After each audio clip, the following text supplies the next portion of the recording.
نماز کے اندر اگر کسی کو شک ہو کہ میری یہ پہلی رکعت ہے یا دوسری رکعت ہے یا تیسری ہے یا چوتھی، اسی طرح اگر وہ 2 رکعت نماز ادا کر رہا ہے اور اس میں بھی اگر اس کو شک ہو جاتا ہے کہ یہ میری پہلی رکعت ہے یا دوسری، اور اسی شک میں وہ نماز ادا کر رہا ہے، تو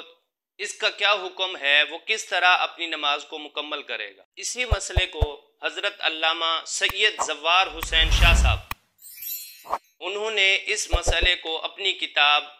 زبدۃ الفقہ جو عمدۃ الفقہ کا خلاصہ انہوں نے لکھا ہے، اس کے اندر انہوں نے اس مسئلے کو ذکر کیا ہے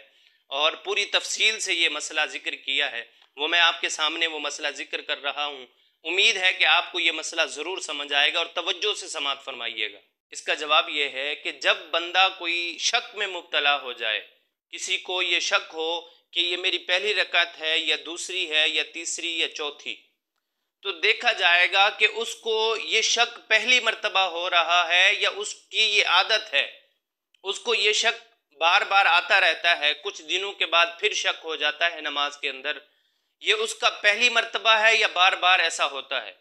اگر تو اس کو پہلی بار ایسا ہوا ہے، پہلی بار اسے نماز میں شک پیدا ہوا ہے کہ میری چوتھی رکعت ہے، تیسری ہے یا پہلی ہے، تو وہ نماز کو توڑ کر دوبارہ نئے سرے سے نماز کو ادا کرے گا۔ اگر پہلی مرتبہ اس کو شک ہوا ہے تو وہ نماز کو توڑ دے اور نئے سرے سے نماز ادا کرے۔ اور اگر اس کی عادت ہے، اس کو یہ شک لاحق ہوتا رہتا ہے، بعض کچھ دنوں کے بعد پھر اس کو شک ہوتا ہے، اگر اس کی عادت ہے تو پھر اس کا طریقہ کار یہ ہے کہ وہ تحری کرے، نماز کے اندر ہی تحری کرے کہ یہ میری پہلی رکعت ہے یا دوسری۔ اگر وہ 4 رکعت والی نماز ادا کر رہا ہے تو تحری کرے، سوچ و بچار کرے کہ یہ میری پہلی رکعت ہے یا دوسری۔ تحری کے بعد جس طرف گمان غالب ہو اسی طرح پھر اپنی نماز کو ادا کرے گا۔ اگر اس کا گمان غالب ہے کہ یہ میری پہلی رکعت ہے تو وہ پہلی رکعت ہی سمجھ کر باقی 3 رکعتیں ادا کرے۔ اگر گمان غالب یہ ہے کہ میری دوسری ہے، تیسری ہے یا چوتھی، اسی طرح، تو وہیں سے وہ نماز شروع کر دے اور بغیر سجدہ سہو کیے اپنی نماز کو مکمل کرے۔ اور اگر گمان غالب بھی نہیں ہے، تحری کرنے کے بعد اس کا گمان برابر ہے، شک میں مبتلا ہے،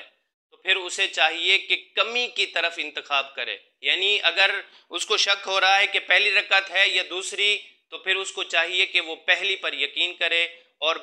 اس کو پہلی رکعت سمجھ کر باقی 3 رکعتیں ادا کرے۔ اور ہر رکعت میں قعدہ کرنا ضروری ہے، یعنی پہلی رکعت اس نے سمجھ لی، اب پہلی رکعت میں بھی بیٹھے گا، التحیات پڑھے گا، پھر دوسری رکعت کے اندر بیٹھے گا، التحیات پڑھے گا،